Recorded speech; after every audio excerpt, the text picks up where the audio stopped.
ভাই সালাম আলাইকুম। ওয়ালাইকুম সালাম। তুই আর কথা কইস না ভাই, আমার কি দোষ? মান ইজ্জত কিছুই রাখলি না। তোর পারফরমেন্স দেখা তোরে আমার ভাই কইতে লজ্জা লাগে। তোরে কত সুন্দর কইরা বাংলাদেশি প্রবাসীদের মধ্যে বইরা তোরে বাংলাদেশে পাঠাইলাম, যেন তুই বাংলাদেশে বড় একটা ধামাকা করতে পারিস। কিন্তু তুই কি করলি? 2 মাসে মাত্র 11-12 হাজারকে ইনফেক্ট করলি। ইউরোপ আমেরিকাকে যেখানে আমি হোতাই দিচ্ছি, সিসি তোর দেশে লকডাউন পর্যন্ত উঠা যাচ্ছে, মানুষ তো তোরে আর ভয় পায় না। কি করলি তুই ভাই?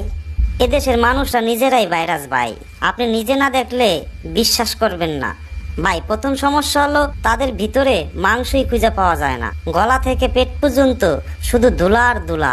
এরা নিঃশ্বাসের অক্সিজেনের পরিবর্তে ধুলাবালি নেয়, ভিতরে ধুলা কাদা দিয়ে মাখামাখি। কিছু মানুষের তো কাদার সাথে পান, জর্দা, বিড়ির নিকোটিনের প্রলেপ এমন ভাবে পড়েছে যেখানে আমার